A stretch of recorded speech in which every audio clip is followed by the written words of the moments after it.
Thank you, Gail, and good morning, everybody. I'm delighted to be here. I think this is my third COFS, and I just wanted to echo Gail and Vina's comments that Greg Freeman and Connie have done an awesome job this year. I think it's probably the best conference that I've been to, and it's a terrific lineup. So congratulations to Greg and Connie on a terrific conference. I also wanted to, at the outset, acknowledge the Gumbaynggirr, traditional owners of the land upon which we gather, and acknowledge, pay my respects to their elders past and present. What I wanted to do today was really cover off on three things. Essentially, where we're at in Victoria and put that into perspective.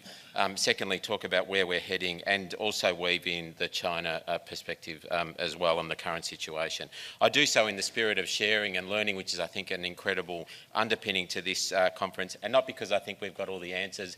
It's in fact because we don't have the answers that I do so.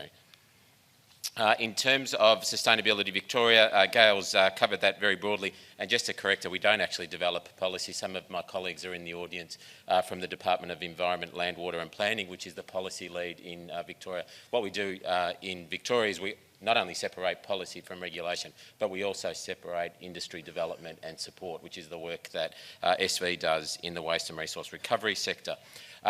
We see our job as a program delivery agency. In statute, we're required to promote and facilitate environmental sustainability, which underpins all of our work. We focus on two areas: climate change and the sustainable use of resources. And it's under that second banner that we work very closely with local government, state government and the waste industry to improve waste recycling, obviously encouraging the community to do so, to waste less, recycle more, and also to facilitate a stable waste and resource recovery sector. Gail talked about war on waste. I don't want to pay too much homage to Craig Rucastle, but what he has done, I think, has been part of, in the last 12 months, just this huge shift, I think, in public awareness and discussion and debate and controversy, not on his own, but obviously the war on the Four Corners, I think the industry associations and others, but more importantly, the community and mainstream media. Now, we might not like that sort of attention, but I think it's important. And my experience in regulatory reform is that unfortunately, most of our regulatory reforms in this country, and certainly most statutory reform, has emerged either from a crisis, a market failure, or a situation like China. There is a saying, don't let a good crisis go to waste, and although it's difficult and painful, and I don't want to underestimate it, I think there is this huge opportunity to shift the debate to looking at the long term and convert our own thinking in that context as well. There's obviously a Senate inquiry that's looking at the national situation.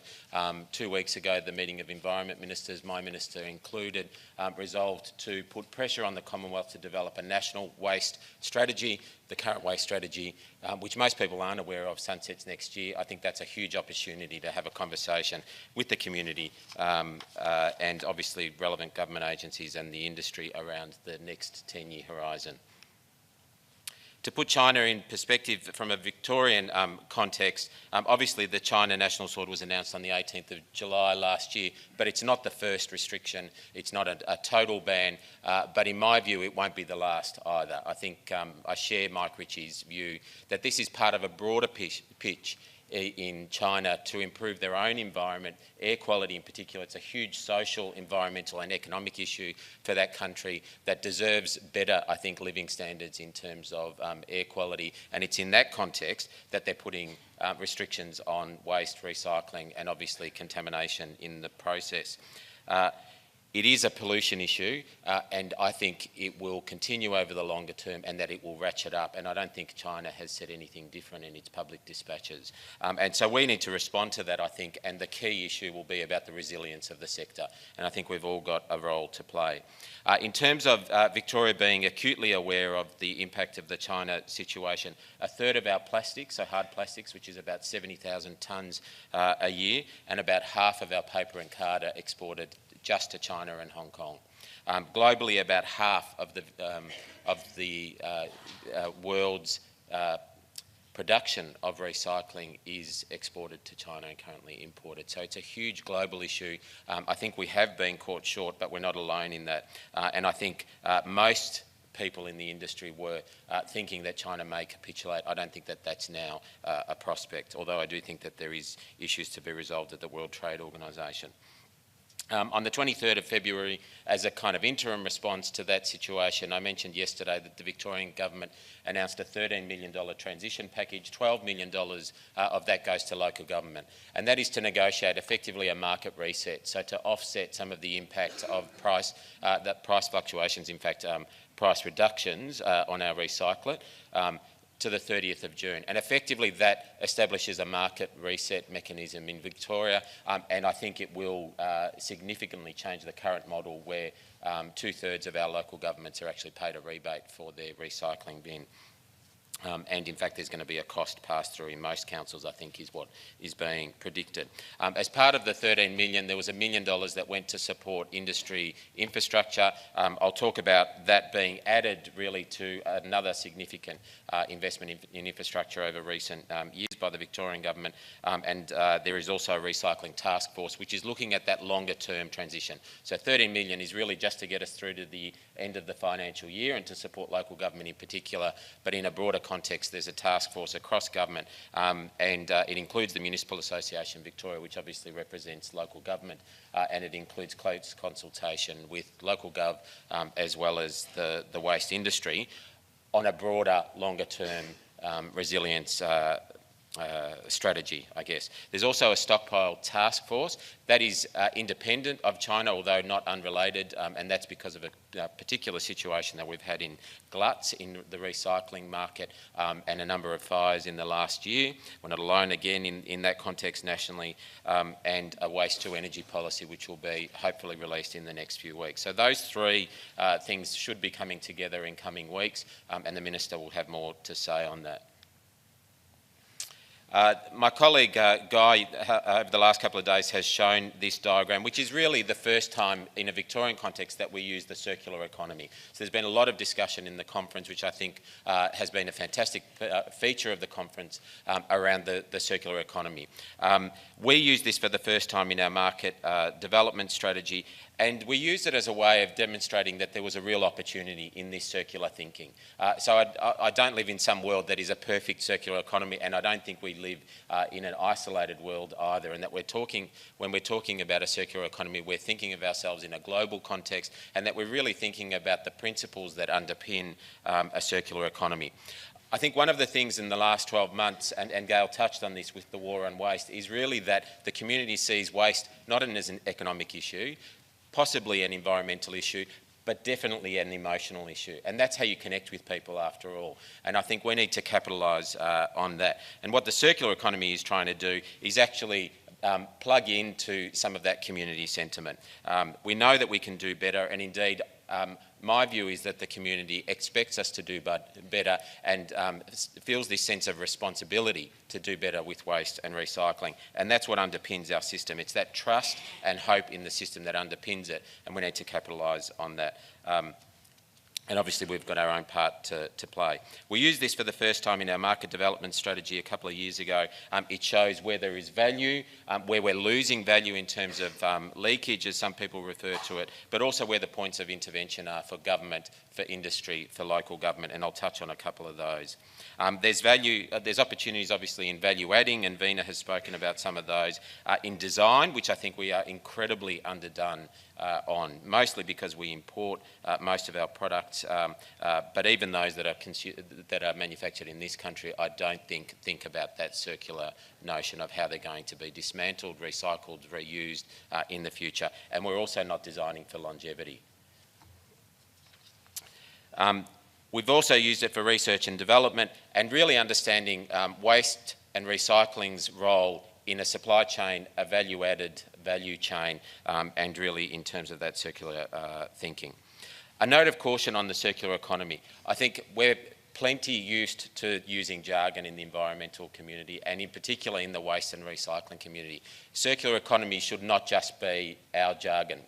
There's a risk that we're going to be speaking to ourselves. I note that we're at a waste conference. We don't have miners in the room. We don't have manufacturers in the room. We don't have the economists that drive our policy situation in the room. We are speaking to the waste sector. Sounds fantastic to us. I have a note of caution that we need to be realistic that when we're talking about a circular economy, it's actually about appealing to that mainstream as well. And I think that's an important note of caution, I think, and that we've got to be careful that we're not just talking to ourselves. Having said that, there is an opportunity, I think, to mainstream and to engage. And for the first time, with that confluence of events with China, the war on waste, the growing community concern around the current market dynamics, means that there is this opportunity. I think the best way of thinking about the circular economy is firstly that we need to define it, to develop that consensus in the community and to educate and work with the community, but also that it needs to be underpinned by principles and measures if we're serious about it as well. I've spoken in previous years about the state waste planning framework in Victoria. Effectively, the state government has a system stewardship role in relation to waste and resource recovery. It's a shared responsibility. Local government obviously collects more than a third of our waste in most Australian jurisdictions. The industry has a role to play, and obviously the feds have some role to play. But for us, the state's role in terms of that system stewardship role is really to set the market settings about long-term thinking about where we're heading with waste. And that's underpinned by the state planning policy framework, which is shared between SV, developing the 30-year statewide infrastructure plan, and then 7 regional plans, which effectively control the market around landfill scheduling and also plan for resource recovery infrastructure that is needed. We've used the 4 goals, which are up there on the screen. Firstly, to reduce the reliance on landfill, understanding that there is a role for residual waste in landfill. Secondly, to encourage resource recovery. Thirdly, and in particular around consolidation. Thirdly, to improve the standards that underpin our resource recovery sector. And fourthly, to develop our evidence base. In terms of using this, we use it as a way of stimulating the industry and engaging with the industry around long-term opportunities around particular products and materials, but also to guide investments from the government, from the Sustainability Fund. And indeed, since 2012, when we started that work, in Victoria we've closed 16 landfills. 14 existing landfills in regional Victoria have been transitioned to current compliance standards by funding geomembrane liners. 32 transfer stations have been upgraded, and we've added 200,000 tonnes of capacity to the sector in terms of resource recovery. And I'll share with you a slide that over the coming 3 years there'll be an additional 600,000 tonnes that will come on stream. In terms of the numbers, I think are not as important as the trend, and I think the trend is the same in every Australian jurisdiction, which is something that should cause us concern. In Victoria, we currently generate 13 million tonnes of waste. 67% of that is recovered. Having said that, over the 30-year life of the statewide infrastructure plan, it will get to almost 20 million tonnes, so it'll grow by more than 50%. It's an extra 8 million tonnes of waste and recycling that we need to plan for. Just to maintain the 67% resource recovery rate that we've got is an extra 4.5 million tonnes per year by 2040. And so planning for that long term, it's obviously a huge investment opportunity. It's somewhere between $1.5 and $3.5 billion in current dollars in terms of investment. Obviously there's jobs potentials, etc., but it is an area of concern that we need to plan for. If we're to increase the resource recovery rate to be best in class, you're probably looking at about 80%. It's a huge task. Over the last 3 years, the Victorian government has really made record investments under the Sustainability Fund in Victoria's resource recovery infrastructure. To support investment in that, $14 million has been invested in the Resource Recovery Infrastructure Fund. We're just assessing the second round. The first round had 37 projects, a pipeline of about $20 million worth of projects that have been funded in that, when you take into account industry co-investment, which is generally dollar for dollar. but also a strong pipeline of future investments. The second round, which is about $5 million under that 14, we've had 45 applications for that, and hopefully the Minister will be making some announcements on that soon. There's a really strong, I think, interest in the sector and growth in the sector, and quite a bit of attention to valuating opportunities, including waste to energy.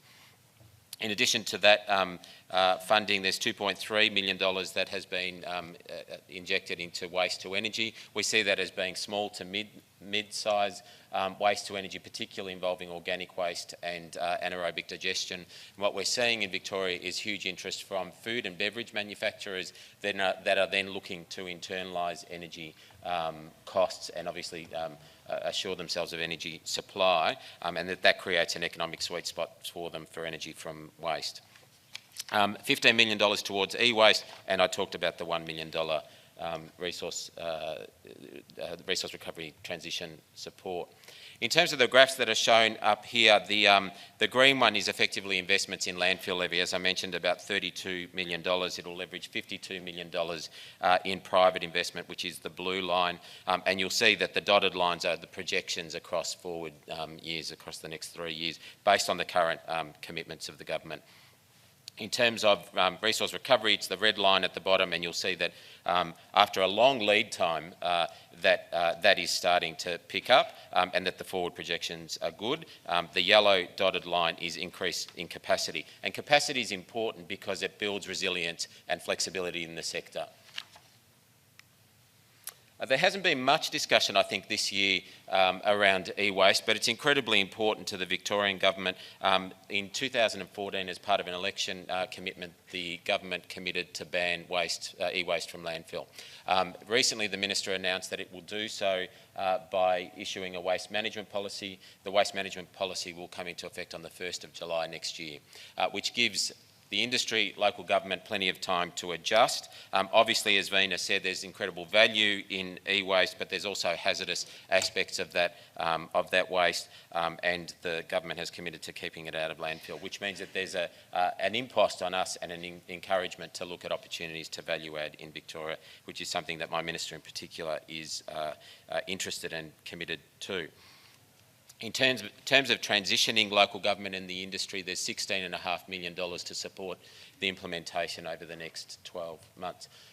15 million of that goes towards regional and metro local government predominantly to upgrade transfer stations and to have capacity to recover those resources. It will mean effectively that we develop a network of about 200 facilities across the state. 98% of Victorians in metro areas will have access within 20 minutes to an e-waste drop-off zone, and 98% in regional Victoria within 30 minutes. It's not a perfect system, but it's a start, and it will transition and I think will grow over time.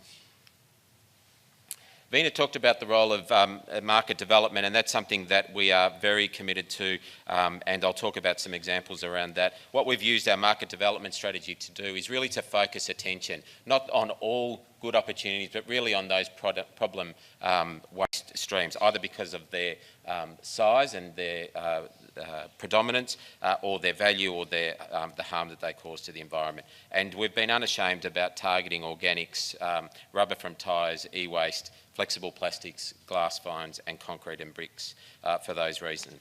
Having said that, in recent times, obviously with the national sword, those markets that we thought were secure and stable, particularly around hard plastics and around paper and card, is something that we're going to need to pivot to and look at opportunities around market development in those as well. And although the lead times are long, we're seeing some really significant innovation and opportunity around glass and plastic in pavement and footpath, which is, I think, taking off now finally. A great company and research organisation that we're working with around soft plastics in railway sleepers, glass in lightweight concrete and panels, which Veena spoke to. We're working with University of Melbourne engineers around that. Plastic in kitchen tops, glass fines as heat storage for renewable energy, and a project that's looking at the fire resistance of putting effectively crushed glass or sand, recovered sand, in building materials. There's an opportunity, in my view, to align our work with other jurisdictions, and I think my Minister is very keen to be sharing our learnings from market development and our market development strategies. There's a great example that we've done on the tyre market with Queensland having adopted a market development strategy nationally. I think there's more opportunities around that in the same way that we collaborate with other states around product stewardship. Gail spoke about our joint interest, I think, in green procurement or sustainable procurement. I'm obsessed with procurement, and the reason that I'm obsessed with it is that we are spending billions as governments, not only state government but local governments, in infrastructure.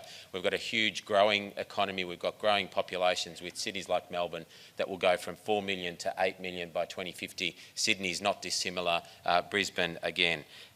There are opportunities around effectively preparing our community for that influx of that growth in population and infrastructure. And if we're spending that sort of money on infrastructure, then there are opportunities to align that with better outcomes and innovation.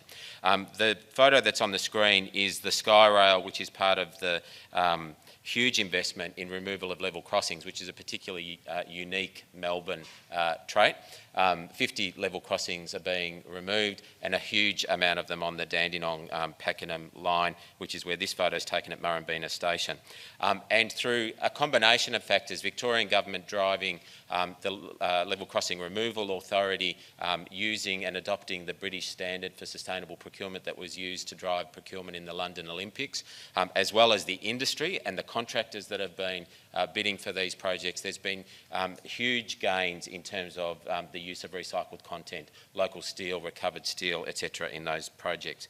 In the last 12 months, there's been quite a few developments in terms of sustainable procurement. I think we've got a long way to go, but there has been some very promising signs with the release recently of the Victorian Government's social procurement framework, which also includes environmental sustainability aspects.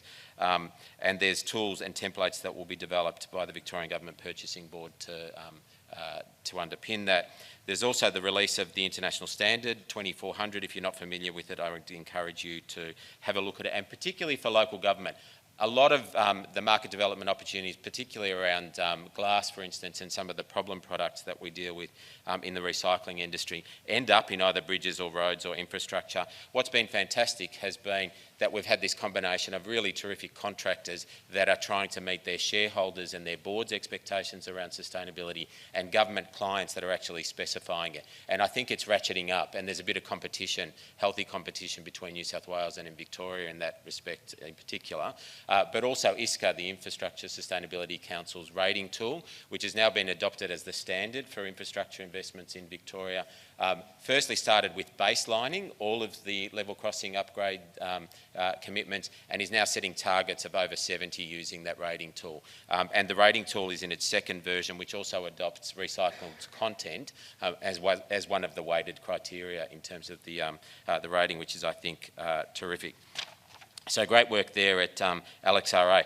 It's important for local government because although we're talking about bridges and rail and sort of interstate roads with this picture, 80% of Australia's roads are actually managed, built and maintained by local government. So there are opportunities, I think, to draw down on some of the learnings from these large state-based infrastructure projects in local government as well.